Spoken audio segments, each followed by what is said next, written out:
A lot of the questions are coming from fans that really want to know what's going on with the AHL. What do you know about the AHL pause in the season? How often do you talk with leadership at the league? How often do they reach out to governors? What's the status right now of hockey? We're all sort of living in limbo. Obviously curious about what the word is on that. Yes, I do speak a lot with some of the other owners. I spoke with Dave Andrews personally last week. We always, we have the presidents and owners call with the board of governors, and we kind of, it's a moving target, as we all know. The one thing that, the AHL is a development league for the NHL. It looks like they're, I think everybody's probably watching the same stuff I am, but it looks like they're probably going to try with some of these sports to have some sort of events for television, whether it's the remainder of the season and playoffs. But it looks like they're going down that path. I'm not 100% certain if they will. So when you look at the American Hockey League, we obviously, during the playoff run for anybody, we supply them with players. I don't know how realistic it is on the AHL's standpoint to have stadiums with no fans, because we don't have television revenue that comes in from that. But with that being said, I mean, the reason it's on pause is because there's so much that changes every day. As an athlete, first and foremost, I always want to play. I mean, I think that it would be unbelievable to just keep going. You had a lot of players throughout this league that worked hard, not only to develop, but to try and win a Calder Cup. So, I mean, me personally, I would love to see us come back at any cost, providing that you could have a healthy environment. And if it means that there's no fans, I know how great our fans are, that they would find a way to watch it, however that was broadcast. But, with that being said, that's just my opinion. That's not where the league sits today.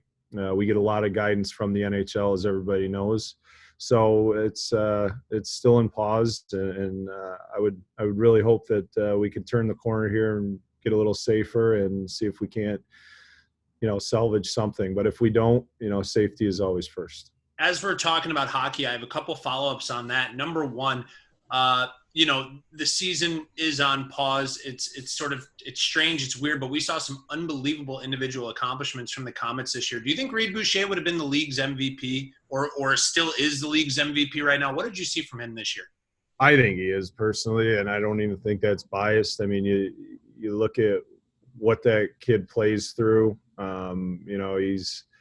He plays in arguably one of the toughest divisions by far. At least, that's my opinion of it. Again, may not be popular with others, but I feel that every single team, tried to, corral Boucher this season, and they just were very unsuccessful at doing it. I think he's a big force out there to be reckoned with that shot of his.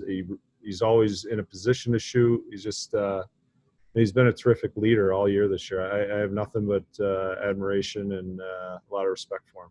So this next question comes from Nora, because the new normal in life is working from home, and she's part of the new at-home work process. She's my coworker, stinkier than the people I usually work with, but she smiles a lot, so that's good. Utica has always fallen in love with its goalies. You're a goalie, so I know you have a soft spot for them. Thatcher Demko is sort of the prodigal son. You've had Eriksson, you've had Markstrom, you've had these unbelievable talents come through. What about 20-year-old Michael DiPietro, and what do you think about his ceiling, what he brings to the table? He's an unbelievable competitor, a fantastic asset to the community. What did you see in him as part of a longtime member of the goalie union? Well, you're right. We have been very fortunate here in Utica to have such great goalies with, Markey, Demko, and obviously there's some others along the way that did well too, Eriksson, Kanata. But as you look at it, Bachman was such a huge leader for us. And I think he really had the gift of being the consummate professional all the way through. And, it was an awkward situation at the beginning of this year with three goalies. And, had Bachman not been the leader that he was, you don't know, what would have happened. But I will say this about Mikey: out of all the players that I've played with and, the players that I haven't, but I've watched, he is by far one of the hardest working competitive kids I've ever seen, bar none. And I think that his future is bright because of that. I mean, he's not, he'll be the first to tell you he's not an overly big kid, but he plays big because he doesn't give up on pucks. There's never an easy goal. And when you think of such a young kid being able to take over that mantle as a starting position this year and a team to galvanize behind him, I think that's leadership at its finest, and it's coming from a work ethic that is unmatched. It really is. He's a treat too, as you guys know. I mean, off the ice, he's even a better person. And I think when you can have a great big personality like he does, and he works as hard as he does, you have people fighting, blocking shots for you, coaches that want to put you in more. And it galvanizes a team. And he has a lot of great leadership qualities, and I'm looking forward to watching his career. I think a lot of people are. So last hockey question for you. There's reports, there's rumors that Nikolai Goldobin's going back to Russia. So I think if you could use the opportunity to sort of explain how hockey operations decisions affect Utica. Was there anything the Comets could have done to prevent him from going or to lure him to stay? How do those decisions work from a personnel standpoint? And to follow that up, you at one point in your career, after you were done playing in the NHL, you went overseas to go play. Why do people make that decision? Obviously, you're not from Russia like Goldie is, but why are those decisions made? And maybe if you could just shed some light again on how those hockey operations decisions are made. Well, mine was easy. Nobody in the NHL wanted me, so they overpaid me to go. So my decision was very easy. I had a family, and it was my livelihood, so that's why I went. I think there's, there are two countries that are massively different. I lived in Russia for 4 years, and you always felt like an outsider, except with your team. And I think when Russian players come here, I think there's a big learning curve. We are definitely a different culture. There's a cultural divide there like no other. And it's not to say that Russia's a bad place or America's, not great. That's not what I'm saying. But, you're brought up for 20 years of your life learning how to act a certain way. You go to another place and those aren't the norms. So I think that's in and of itself the first challenge. I think a Russian coming over to the United States, their dream is to play in the NHL. And they want to get there right now. They want to stay there. And I think in Goldie's situation, I think he's an excellent hockey player. I don't know ultimately where he lands. But with the hockey operations, Vancouver, as we all know, they make all those decisions. RJ does a terrific job. He's a terrific man who thinks about the players first. He wants what's best for the players, whether that's in Utica or not. And I think that's really important to let these players make their own decisions, because when you're making your own decisions, there's only one person to blame at the end of the day.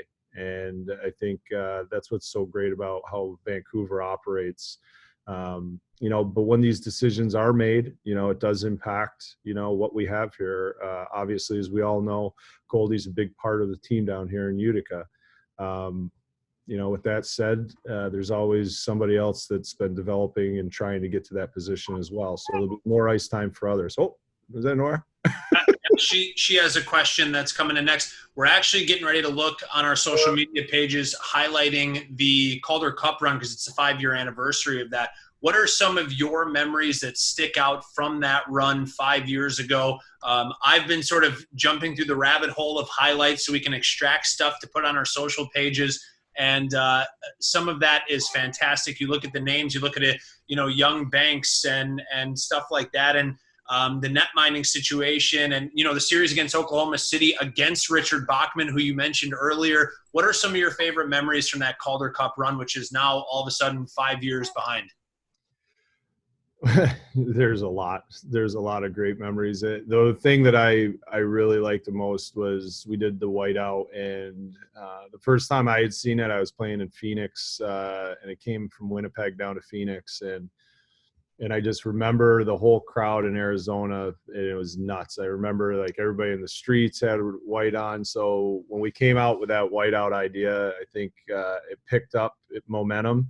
And a few games in, everybody in the building was wearing it. The tailgates outside were unbelievable. I mean, the the amount of meat that was cooked out there and the amount of alcohol that was consumed was just breathtaking. I loved it. I thought it was one of the coolest environments you could be in the whole American Hockey League. We had spectacular efforts from so many players. Our defensemen, Markey was outstanding. With Cal O'Reilly and Banksy and Hamilton flying all over like, water bugs. They were terrific leaders at that time on a team with a lot of leaders. But it was just very special. And what was even more special is to watch the whole community rally around this team. And it was, from what I understand from hearing from the Clinton Comet players, they said it was very reminiscent of when they won their championships. And, to get to the Calder Cup finals, Manchester was a powerhouse, obviously. They were an unbelievable team in and of itself. But, we were close, but, that's what keeps you going, is that one chance that you do get to win something. What would you tell those hockey-hungry fans who sort of had the rug pulled out from under them at the end of the season? Obviously, from a business standpoint, it was challenging for you as well. But what would you tell the fans if you had to just sort of give them one message of hope, of encouragement, of what they might be able to look forward to, and just sort of working lockstep with the community, with the county, with the state, with the country? It's obviously going to subside. We're going to get on the other side of this. We all are going to be back together at some portion in time, and maybe it's not as early as the fall. It might be a little bit later. I mean, one of the great things about sports is it doesn't necessarily have to go in a calendar. It doesn't have to fit in a perfect box. Years ago, hockey had to fit in a perfect box because there wasn't artificial ice. We have artificial ice. If we have to push the season back a little bit to make sure that people are healthy, we're still going to play the games. We're still going to have playoffs. Sports are an integral part of our DNA, of our fabric. It gets people away from, their daily lives, and it allows us to make fun of some athletes or root for them. I really think that we're going to come out stronger because of this. We all are going through the same headache right now. When you turn on a television, it's bad. I would watch anything right now pertaining to sports. It's funny, the Sabres and the Flyers were on from back in 05 or 06. I forget what it was.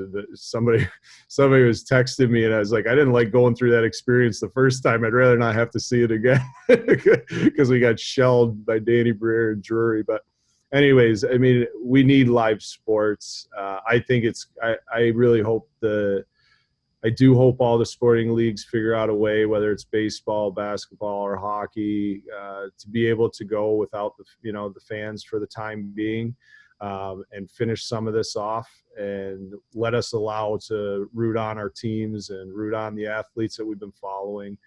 But I say that knowing that we're going to get on the other side of this too.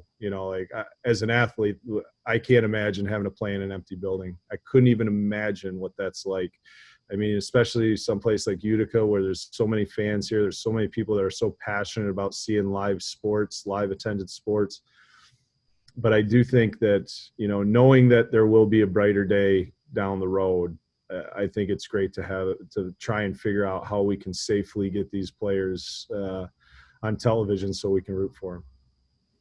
Well, thanks for, your transparency, your honesty, and your openness. It's always a good trait of yours, is you've never tried to BS your way through things with the people of Utica. You've been very open and honest with them from the beginning.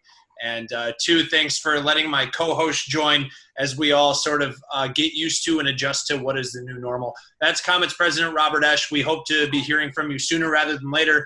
We hope to be back on the ice. I hope to be back in the booth. I know you hope to be back watching Comets hockey soon as well. So thanks for your time. Don't forget, wash your hands, moisturize after, because they'll get real dried out. All right. Be safe, everyone.